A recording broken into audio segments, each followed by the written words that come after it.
Excellent. As Aaron said, my background is not in a gigabit.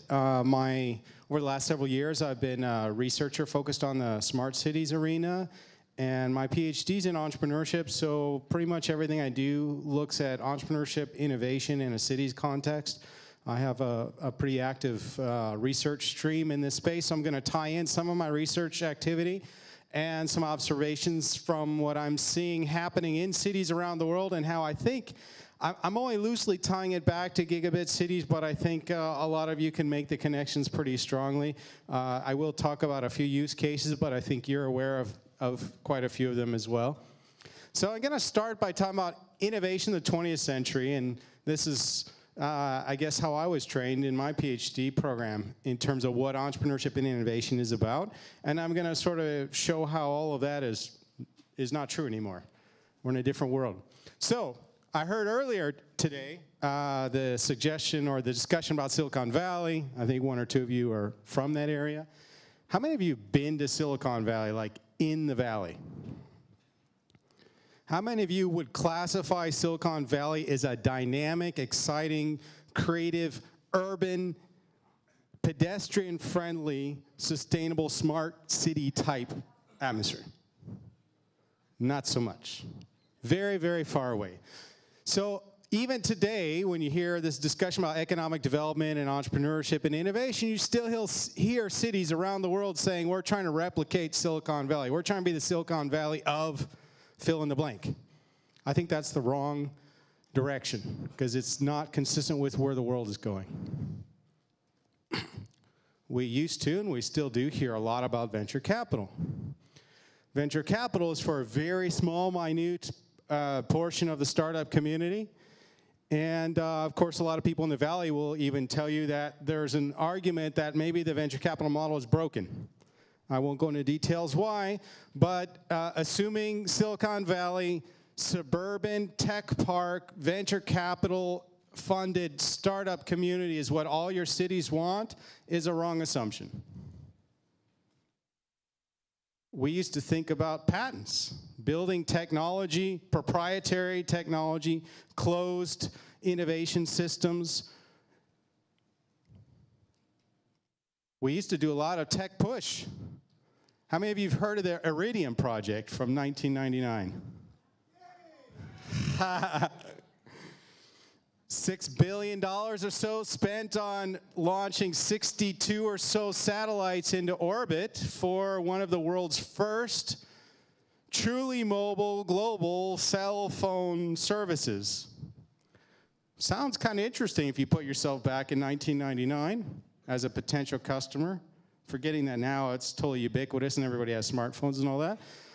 Until you dig in deeper, $3,000 to $5,000 to buy the thing, $5 a minute, weight about 5 pounds. Oh, by the way, there's one other small problem. It only works if you have direct line of sight to the satellite. So if you're in, I don't know, a car or a building or dense urban environments, it probably won't work. Kind of obvious now that wouldn't work, but they spent billions of dollars, Motorola, finding out it wouldn't work. Old way of thinking about innovation, technology, closed, tech push. 21st century innovation. Richard Florida, many of you know who he is. He's the visionary behind the creative class concept for cities. He's been studying over the past few years this interesting migration of venture capital into cities. And what he's finding is that, in fact, there's more investment from venture capital into firms founded in cities than into firms founded in rural or suburban tech park areas. So in the most classic example, there's been a migration of the big-time tech players in the Valley moving towards San Francisco, the city. Why? Kind of obvious. Where would you rather live and work if you're a millennial? In Silicon Valley or in San Francisco? That's basically a lot of the philosophy behind Richard Florida's thesis that he's been promoting over the past several years. So another thing, I mentioned venture capital sort of, I wouldn't say it's on the way out, but it's certainly no longer the be-all, end-all we used to think it was as entrepreneurs. Anybody ever seen this campaign? Coolest Cooler? Cool project. Guy was looking at a tinker, a maker, working out of his home, basically. Prototype said, you know, there's got to be a need for, somebody's got to create a 21st century version of the cooler. Why do we keep using the same old basic low-tech solution for cooling beverages? So he created a version, put it on Kickstarter as a crowdfunding campaign, was trying to raise $100,000, didn't get there, the campaign failed, went back to the drawing board, learned from his lessons, tried to raise $50,000. If you're not familiar, this Kickstarter version that he was using is what's often called the rewards-based model, where you pre-sell your product before you've developed it, and you find out if people actually want it and how many people want it. So unless you get to your campaign goal, you don't get the project off the ground. So he started with $100,000 the first time, didn't make it. He said, okay, I'm going to improve the prototype, and I'm going to only try to raise $50,000 and just get the project started. A few months later, his goal was $50,000, and he raised slightly over that in $13 million. Guess what? How much of that was venture capital? Zero. How much equity did he give away for this money? Zero. Very interesting. This is not the only case like this. There are many like this. There's another famous one some of you might have heard of, is Oculus, which is a 3D viewing for video games. They were trying to raise something like $100,000. They raised $2.5 million. They eventually raised $70 million right after that from venture capital, and they sold for $2 billion about 2 years later to Facebook. Different model of innovation than we used to think about. And I think at the core, a lot of what I'm talking about is this idea of open innovation. This is Henry Chesborough from Berkeley. He's sort of the father of the open innovation concept. So thinking opposed to the idea of this closed innovation I was talking about, it's the opposite. It is, how do we engage the crowds in co-innovating, co-creating new things? And once you can figure out ways to harness the power of the crowd, it changes everything. You have these platform players that are intermediaries between companies or innovators and potential collaborators, citizens, potential consumers, who co-collaborate and co-create new ideas and new solutions and co-fund the best ideas. I don't know how many of you heard about this. This news came out just about 10 days ago. Toyota's trying to really give a big push now into fuel cell vehicles, and they realize they can't do this alone. In the new world, the open innovation world, they still have patents. In fact, they have over 5,000 patents associated just with fuel cell technology. But guess what they decided to do 10 days ago? Make them all publicly available, freely. No longer is this about closed proprietary innovation from massive corporations. It's more about this distributed, wide innovation that's happening through crowds. Some of you, probably many of you, have heard of the methodology called lean startup. So this idea around open innovation and being in touch with consumers and users early in the innovation process is not just a thing for corporation, but it's also how all startups are being taught these days. So when I got my PhD in 2001, and I had never started a company in my life, but my PhD was in entrepreneurship from University of Colorado. I had no idea what I was talking about when I was teaching entrepreneurship. And so I feel sorry for about 3 or 4 years worth of students that had to take my classes because I didn't know what I was doing, and I was teaching business planning. That's what everybody did back then. Now we don't teach business planning anymore in business schools, or at least barely do. We've moved on to lean startup, which is basically the idea of early testing of your ideas, getting onto the street as soon as possible, interacting with what's called an MVP, minimum viable product, with your potential users and co-creating with them a better solution before you waste $5 billion and send 63 satellites into space. This guy I never actually met, but I lived in Vancouver for 11 years. This is a picture of him in his condo in Vancouver. he started this website. I'm not going to ask any of you if you actually know it, because it would be embarrassing if you did probably, but it's called Plenty of Fish. Plenty of Fish was one of the first free dating websites in the world. This story was written in 2009. The guy was early in learning how to do certain types of programming and interacted through meetups and things like that in the Vancouver tech scene. And he decided that he just wanted to create this website as like a test for his programming ability. And he was just trying to figure out how to test his ability. And he thought, I'll just create a dating site, make it free, and test some of his ideas he was thinking about and germinating with his collaborators in Vancouver. He started the site by himself. A few years later, this is 2009, the guy had 2 employees, was making $10 million in revenue a year. One of my big takeaways for you from this session is every time I go to events like this where there's a lot of municipalities involved and they're thinking about economic development, they're all still thinking old school, in my opinion. They're all still thinking about the old way. How do we attract the big companies or the tech companies, or how do we facilitate these high-tech, high-growth startups? I'm not saying that's bad. All economies would love to have some of them. But the new world of innovation is not necessarily about creating the next Google. There aren't going to be a lot of next Googles. But there'll be a lot of guys like this. And the last one I showed that made $13 million on his cooler idea.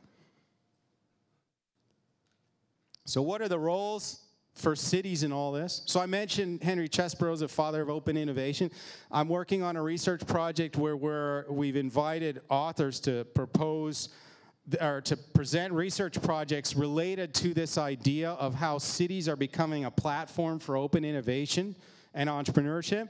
And we have 15 articles that are going through the process. One of them is from Richard Florida, by the way, on this new data he has on the migration of venture capital into cities.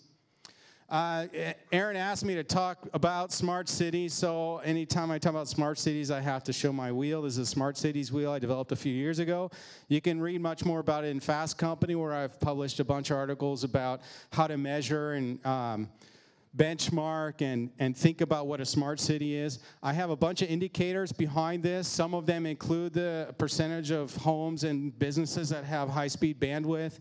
So the gigabit city thing is part of this overall thing, but my holistic view of smart cities is way bigger than how much bandwidth you have or how many sensors you have. It's about how you innovate as a government. So how do you innovate around procurement? How do you innovate around citizen participation? How do you innovate around technology and efficiency and mobility and all these things? So the Smart Cities Wheel is a mechanism for graphically displaying this more holistic model of what a smart cities is.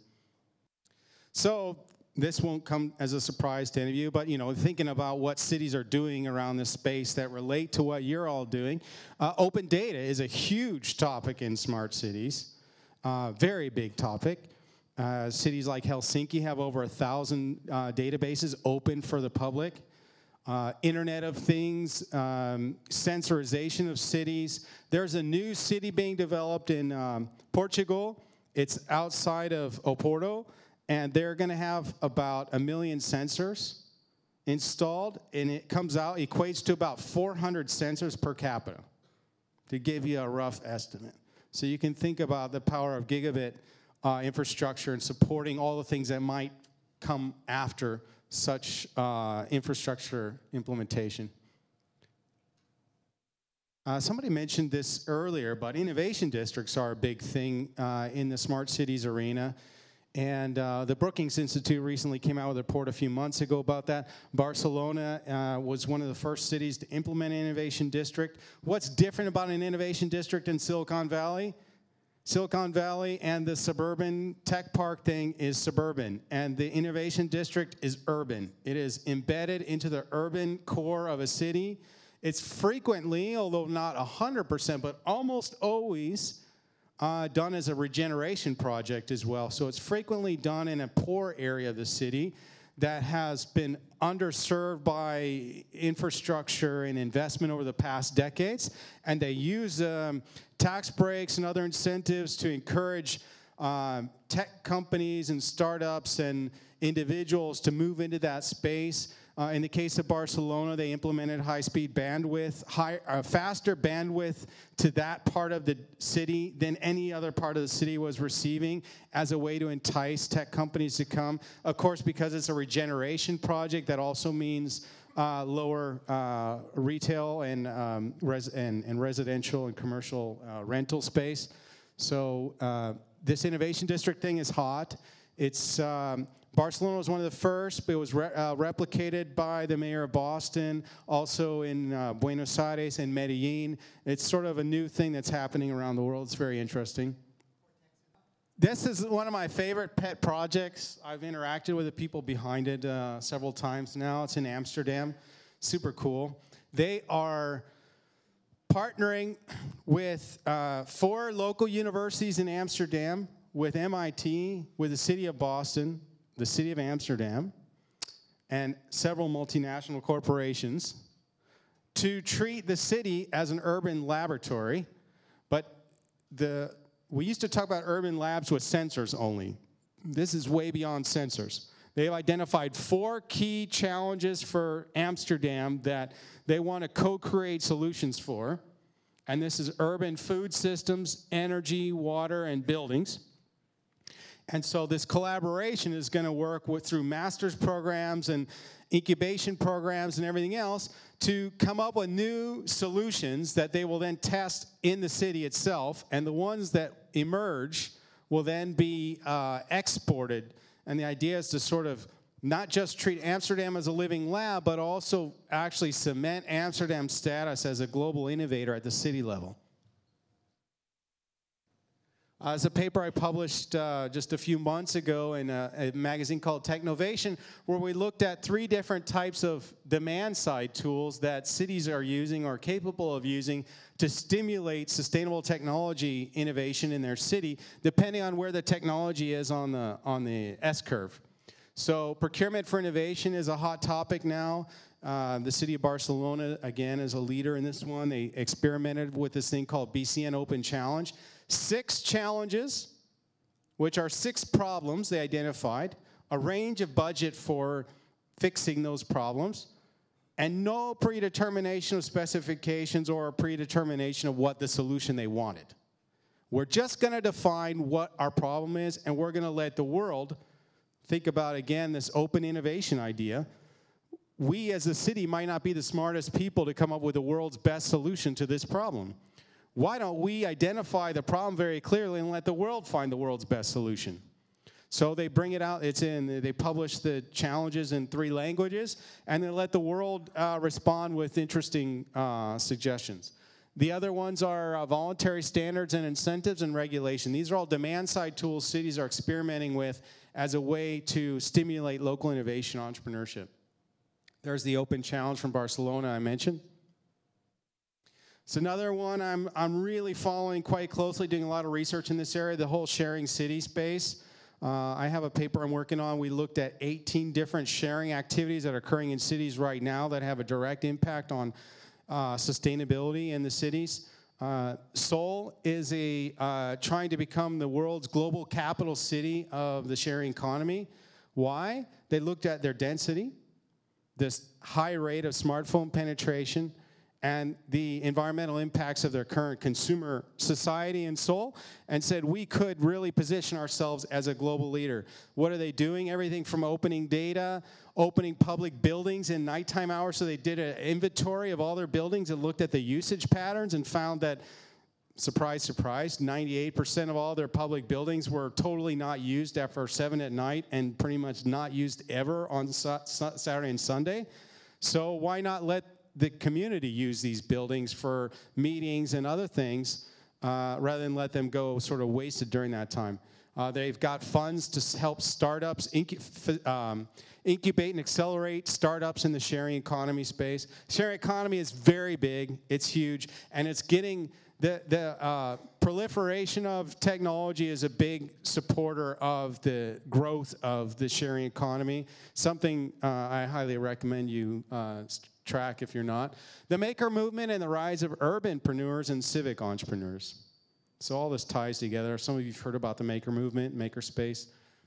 It's big, it's growing. I already showed you a maker example with the coolest cooler guy. That's a maker. He doesn't have a startup company. He doesn't have investors. He doesn't have employees. He's a maker. He prototypes in his basement or his apartment, and he pitches his idea to the world. So what infrastructure? So if, a colleague of mine calls this the invisible infrastructure for innovation and entrepreneurship ecosystems in cities. Things like co-working spaces. Our spaces, as all of you know, this is an example in Kansas City, but co-working is huge around the world. It allows these makers, these independent entrepreneurs, and others to gain access to resources without having to spend all this money on office space and the rest, but also collaborate with other people. Fab labs are super interesting. There's about 300 of them around the world. There's actually 1 or 2 in the Kansas City area. And fab labs are ways for people to, it's kind of like co-working on steroids or something, because it's also shared space, but it also comes with all this really cool toys for tinkerers, for makers to play with, like 3D printers and laser cutters, and allows the average person on the street or the average citizen access to things that before only large companies could afford. And this is part of my whole story about why we're coming back to this urbanpreneur as a different kind of animal. It might not be somebody who hires 100 people. It might be somebody who replaces, who is an independent entrepreneur instead of being an employee in a company. But if you look at the trends over the last decades, where does employment come from? It doesn't come from big companies. It's from small companies. But I think the next stage is actually not even so much growing employment levels through companies that grow and hire more and more people, but actually these people that are self-inspired, that are able to weave into the knitting of the city and get resources from and share information and share resources from others and create cool new ideas and export them to the world or do whatever, but from their house or from a co-working space or from a fab lab. Meetups are big. You can sort of measure. In fact, one of my colleagues and I want to create an index for measuring this urbanpreneur thing and look at, for example, the number of meetups that happen in a city and the number of people that go to them. This is like a proxy for how dynamic your ecosystem is in your community and how networked it is. This was brought up by somebody else, the New Urban Mechanics Boston Code for America, we're going to hear from later tonight. Civic accelerators are popping up. This is another trend that I find really interesting. It's kind of parallel with this urbanpreneur thing, but it's a certain type of entrepreneur that's totally focused on solving urban problems through entrepreneurial solutions. And this is not something we've talked about or researched much in the business world yet, but it's sort of emerging in a big way. This is a paper I'm finishing with another colleague. We studied 15 or so civic entrepreneurs. These are people that, again, are identifying a problem with quality of life in their city and trying to find an entrepreneurial solution to that problem. And so what we found is that unlike other types of entrepreneurs, they're often solving either public or private or merit good gap problems. So think of transportation as a good example. There's a public good, for example, sidewalks and bike paths are full public goods, free to everybody, no one can be excluded. Merit goods are things like public transit where everyone can use them, but there's usually some fee associated with it. And then a full private good is, of course, a transaction between a company and a consumer.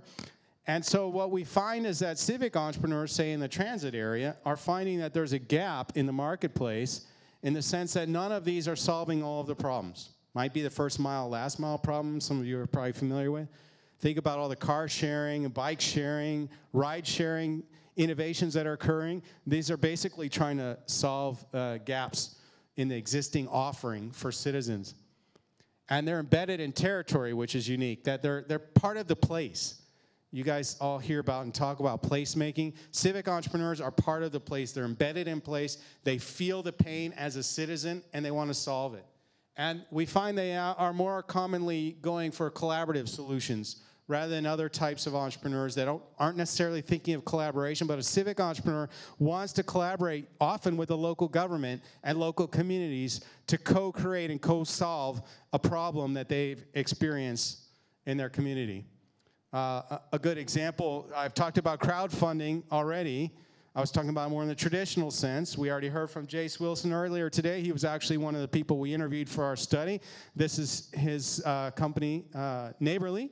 Civic crowdfunding. So there's a massive crowdfunding space, but there's this emergence of civic crowdfunding, which is basically a tool to help fund civic entrepreneurs innovate and create projects to improve quality of life in their city.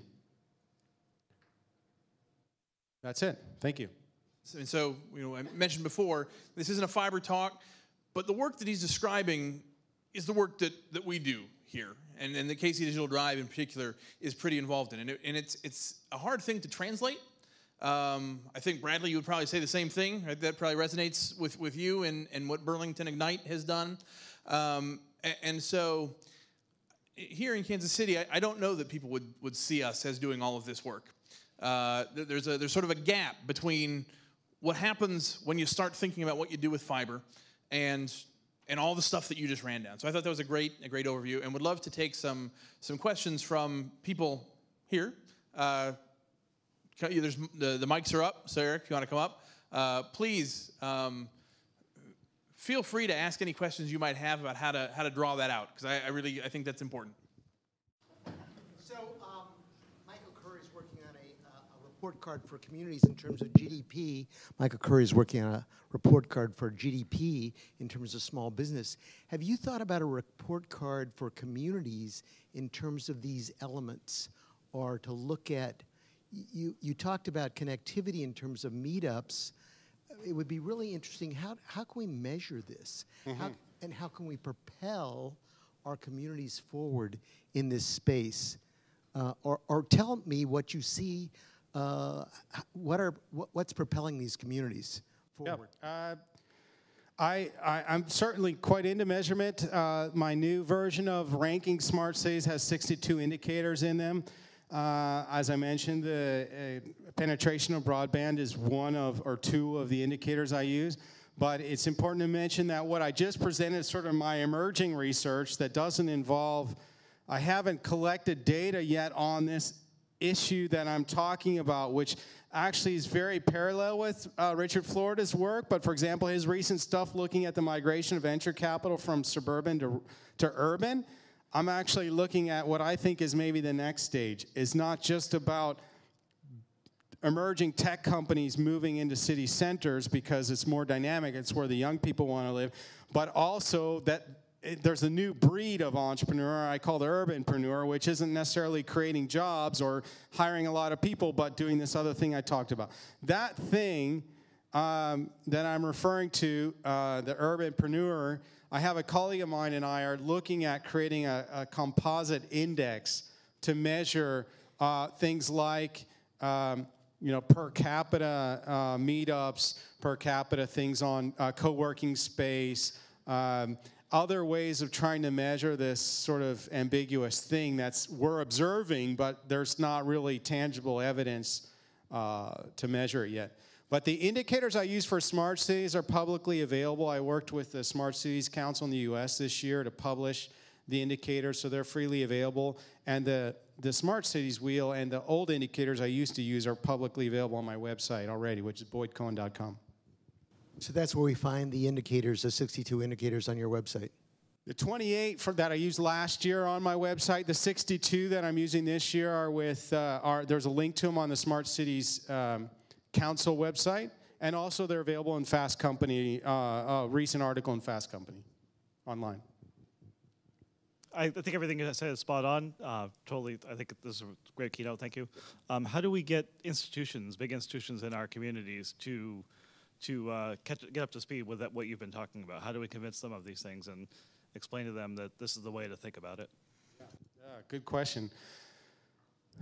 I've been mostly working with cities so far as opposed to institutions on helping them rethink what they're doing to promote innovation and entrepreneurship in their community. I haven't worked a lot with major institutions that are local. I think the city has to get on board first. And again, my sense is, and I even felt like I heard the bias in the morning talks, that there's still a bias within the local economic development world about how do we either create incentives to attract the 1,000+ employees to our city, or what do we do to create the Silicon Valley in our city? And so I think the cities and the city leaders need to start understanding that this new urbanpreneur thing that's emerging is big. The sharing economy is big. This maker movement is big. And the cities that figured that out early, I think, are going to be well positioned because they're the ones that are going to attract all this millennials. Millennials aren't just attracted to trying to get a job in a big company anymore. They're attracted by a lot of these things we're talking about. So I think the city has to get on board first. And then the question is, how do you get the other institutions on board? And obviously depends on which institutions, because that's sort of a broad statement, whether you're talking about the large corporations that are in place or other public entities. Like universities, colleges, other hospitals, big institutions, anchor institutions within the community. Some universities are getting this now. I mean, this whole, I don't know how many of you are familiar with the triple helix and the quadruple helix concept, where the university is a big player in the innovation ecosystem in a city. A lot of cities are getting that, and the example I gave of Amsterdam is a good one in terms of how aggressive they're being and sort of trying to create this test beds in the city to co-innovate stuff. Universities have a tendency to be very slow to adapt to new trends, and my colleagues, I would say, in the business faculty around the world are amongst the slowest I think there are in the planet. A lot of other researchers in other disciplines are amongst the first to identify, for example, in medicine, to find cures or new connections with genes or whatever. In the case of the business world, the faculty tend to be behind the trends. And so they start documenting after it's already big. For example, I was doing some research in the sharing economy. I am still floored. There virtually are 0 publications in refereed journals anywhere in a mainstream business journal about the sharing economy yet, even though it's so big.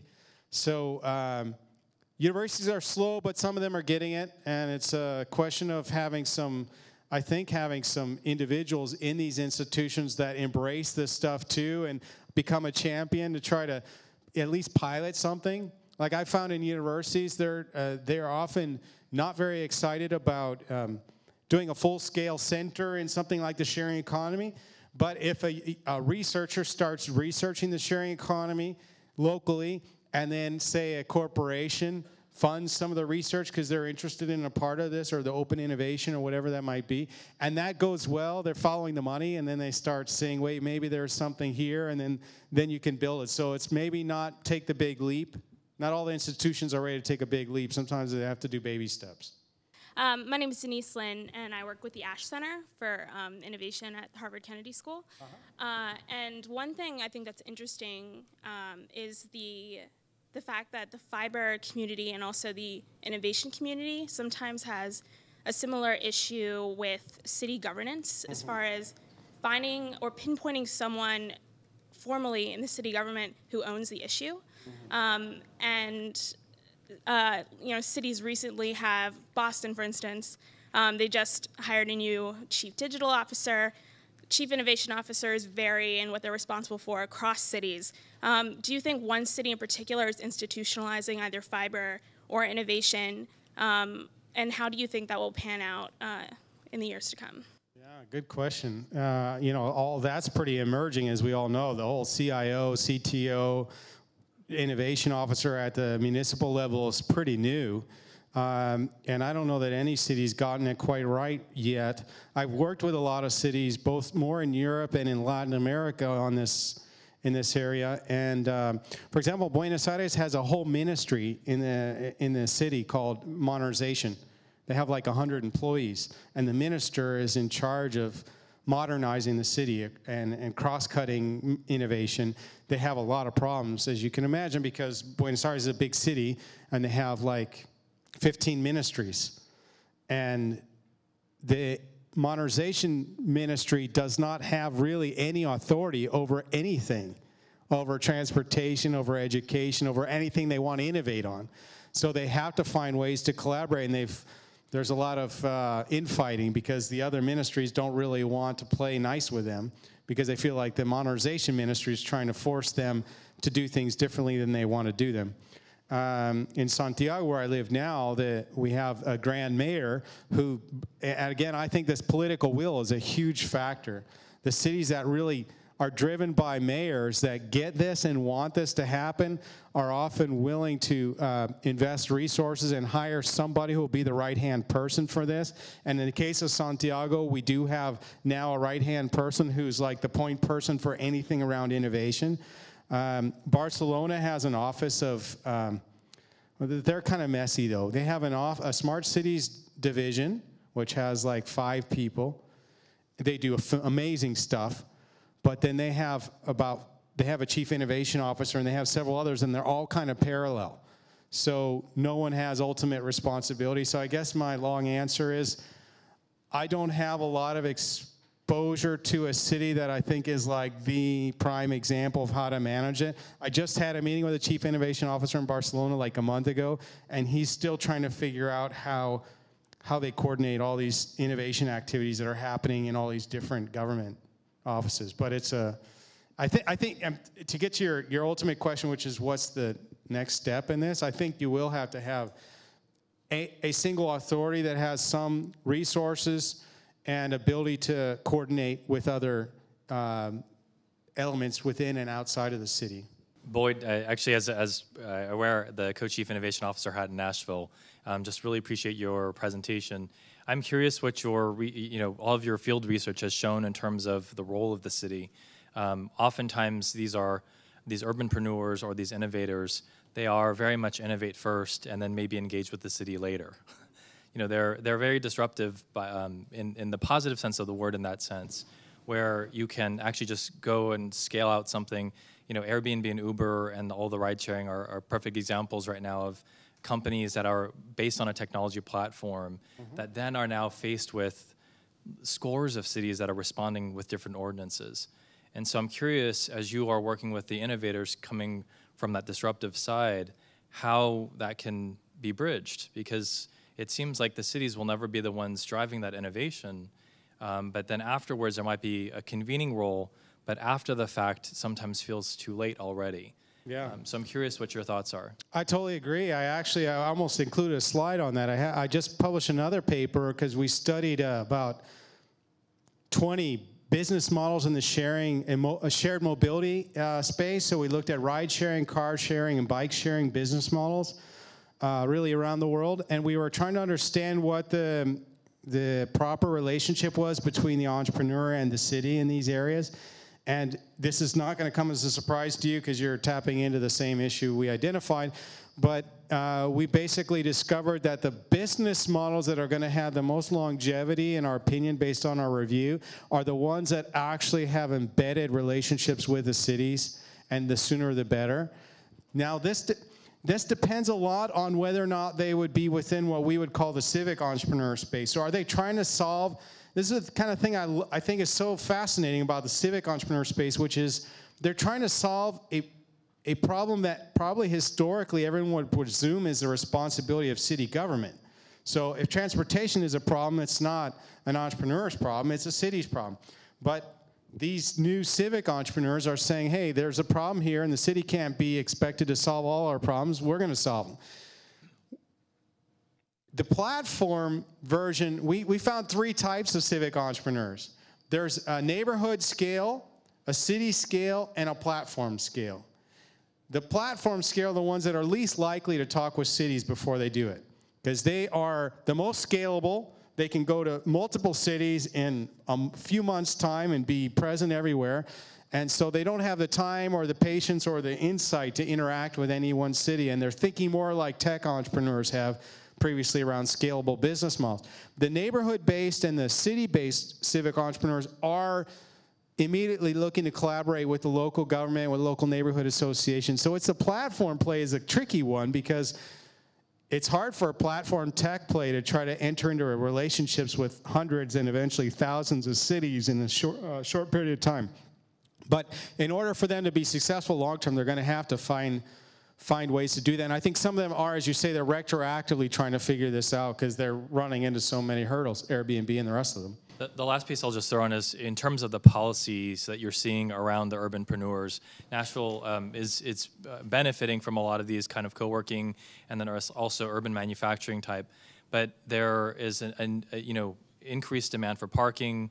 The greater square foot, the greater number of employees per square foot that occurs with co-working and also woodworking, metalwork, it changes the demands that are needed from an infrastructure perspective within cities. So it's almost like a request for a research paper, since you're giving some money.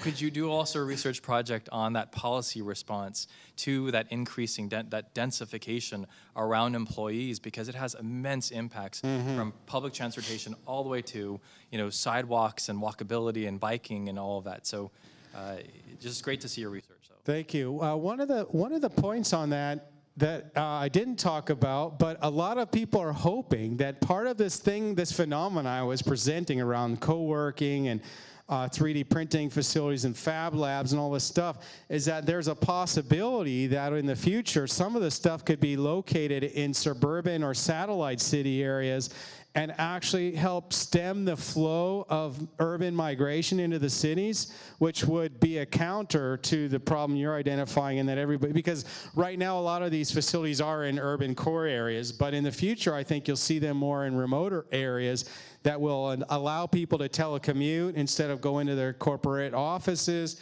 will allow people to co-create stuff in satellite areas. But in the short term, I think you're right, it certainly is gonna elevate the density of office activity in the areas where these things are.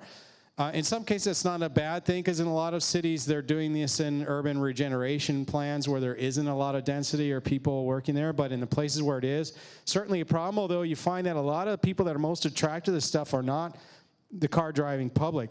In fact, many of you have seen this, but the average millennial prefers to have a great data plan on an iPhone than actually own a car, which is why they're living closer to residential areas. It's why they're also